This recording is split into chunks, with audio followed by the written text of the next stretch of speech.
Mobile companies ہیں, دیگر جو کمپنیز ہیں, وہ تمام تر جو کام ہیں وہ پاکستان میں بند کر رہے ہیں, اور ملازم جو ان کے ملازم ہیں ان کو نوکریوں سے فارغ کر رہے ہیں. مزید مواقع کھولنے کے بجائے بچیس پہ ہم سے یہ دیکھ رہے ہیں کہ آفس ہر جگہ بند ہو رہے ہیں. فیکٹریز جو مالکان ہیں وہ بھی کام چھوڑنے پر ابھی مجبور ہو گئے ہیں, کیونکہ بجلی کے بلز آپ دیکھ لیں اور ان کے جو اشیاء کی چیزیں ہیں, قیمتیں ہیں, ان کے ڈبل ہونے کی وجہ سے وہ اس وقت پریشانی کا شکار ہیں. بجائے کہ کسی کاروبار کے مواقع آگے کھولنے کے, وہ بند کرنے پر مجبور ہو چکے ہیں اس وقت.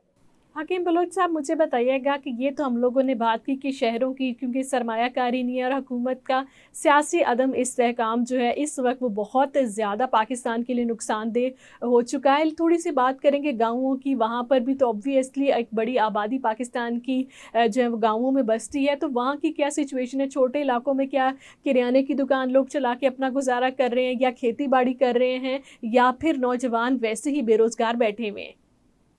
دیکھیں, جو ہم اگر ولیج صورتحال کے حوالے سے بات کریں تو یہاں پر بھی کافی زیادہ کرٹیکل سچویشن ہے. یہاں کے لوگوں کا جو ذریعہ معاش ہے کھیتی باڑی ہے. اس وقت پہلے تو سیلاب نے ان علاقوں کو تباہ کیا, جو ان کا سب کچھ اسٹرکچر تھا, انفراسٹرکچر, وہ تباہ ہوا. اور اس کے بعد اب جو صورتحال ہے, کھاد کی قیمتیں آپ دیکھ لیں, بیج کی قیمتیں دیکھ لیں, کسانوں کو ہم بجائے ریلیف دینے کے ان کا کمر توڑ دیا. اور دوسری طرف گندم کا جو شارٹیج ہے اس وقت میں, زیادہ تر لوگ پر ذریعہ معاش ہے, نوجوان دیکھ لیں, کسان برادری کو دیکھ لیں, وہ کھیتی باڑی پر گزارا کرتے ہیں. اور اس کے ساتھ ساتھ نوجوان بھی اسی طرح ہاتھ باندھ کے بیٹھے ہوئے ہیں, کوئی کام نہیں ہے. اگر باہر چوک پر نکلیں اس وقت, میں صبح و شام دیکھتا ہوں نوجوانوں کی ایک لائن ہے خود کو پیش کرنے کے لیے کہ ہم مزدوری کرتے ہیں.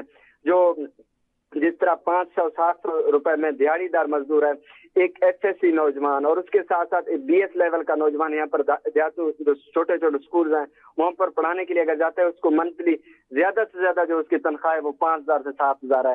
آپ دیکھیں 5 سے 7,000 میں اس وقت کیسے گھر کا چولہا جل سکتا ہے. چاہے دیہات ہوں, مہنگائی جو صورتحال ہے, گھی کی قیمتیں ہوں, چینی کی قیمتیں ہوں, دیگر جو گھریلو سسٹم کو چلانے کے لیے آپ کو خطیر رقم ایک چاہیے, وہ بدقسمتی سے اس وقت کرٹیکل سچویشن ہے.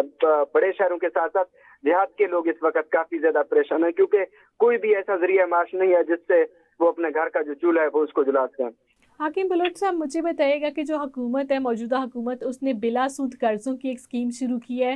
نوجوانوں کو یوتھ پروگرام کہہ رہے ہیں کہ آپ ہم سے قرضہ لیں بلا سود اور اپنا کوئی کام شروع کریں, کوئی دکان شروع کریں, کوئی ورک شاپ بنا لے, کوئی آئی ٹی ہاؤس بنا لے, کچھ بھی نوجوانوں کا جہاں پر سوچ آتی ہے, جہاں پہ ان کا پوٹینشیل ہے اپنے کاروبار کو. آپ کیا سمجھتے ہیں اگر اس طرح سے شروع ہو جائیں لوگ, تو کیا اگلے 3 سے 5 سال میں کوئی بہتری آ سکے گی اس طرح کی اسکیمز کے ذریعے؟ دیکھیں, وہ چینی کہاوت ہے کہ مچھلیاں پکڑ کے نہ دو, مچھلیاں پکڑنا سکھاؤ. وہی بات اگر اس طرح کے انیشیٹوز ہوں حکومت پاکستان کی طرف سے, کافی زیادہ خوشائند بات ہے. تو نوجوان چھوٹے قرضے لے کر بلا سود اگر قرضے ہوں تو اگر ایک کاروبار کا آغاز کرتے ہیں, ظاہر سی بات ہے اس وقت جو بھی نوجوان کسی بھی یونیورسٹی سے نکل رہا ہے, کسی بھی ادارے سے نکل رہا ہے, تو گورنمنٹ سیکٹرز میں تو کوئی ایسی اپرچونیٹیز نہیں ہے کہ وہاں پر وہ اپنا سروسز دے سکیں. تو اس کے لیے میرے اندازے کے مطابق, خیالات کے مطابق, اگر نوجوان کسی بھی جگہ پر اپنا کاروبار کا آغاز کرتا ہے, ویسے بھی کاروبار میں برکت ہے, تو اس نوجوان کے لیے بجائے کہ پریشانی کے وہ اس کے لیے آسانیاں پیدا کر سکتا ہے. یہ کافی زیادہ ایک کرٹیکل سچویشن بھی ہے. اگر حکومت کی طرف سے ایسے اقدامات مزید کیے جاتے ہیں نوجوانوں کے لیے تو تھوڑا سا وہ ریلیف دے پائیں گے نوجوان کے جو اس وقت ایک ذہنی پریشانی کا شکار ہیں. اگر آپ کا جیب خالی ہو, کمانے کے لیے کوئی آپ کے پاس مواقع نہ ہوں, تو آپ ڈپریشن میں چلے جاتے ہیں. زیادہ تر نوجوان اس وقت ڈپریشن میں. یہ حکومت کی طرف سے میں کہہ سکتا ہوں اگر اس طرح کے اقدامات کیے جاتے ہیں تو کافی زیادہ خوشائند بھی ہے اور نوجوانوں کو مواقع فراہم ہو سکتے ہیں. وہ اپنے جو معاملات ہیں, گھریلو معاملات, ان کو بہتر چلا پائیں گے اس طرح کے بلا سود قرضوں کے ساتھ ساتھ.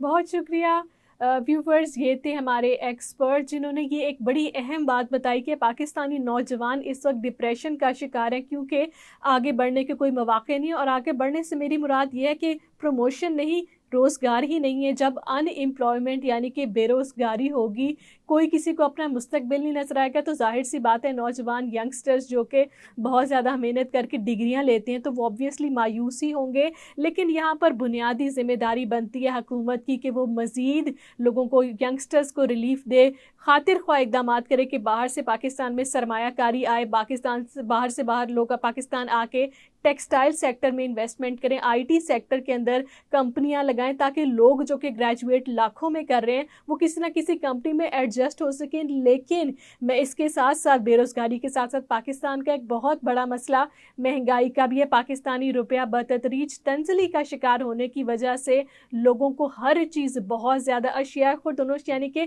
کھانے پینے کی چیزیں جو ہیں وہ بہت مہنگی پڑی ہیں. پیٹرول مہنگا ہونے کی وجہ سے ہر چیز کے اوپر اثر پڑتا جا رہا ہے. تو حکومت وقت کی بنیادی ذمہ داری یہی بنتی ہے کہ وہ ان چیزوں کے اوپر کنٹرول کرے، نہ کہ جو ہے اپنے ہاتھ کھڑے کر دے اور پھر اس کا جو اثر ہے وہ ہماری نوجوان نسل کے اوپر ہوگا جو کہ آلریڈی بے روزگاری کا سامنا کر رہے ہیں.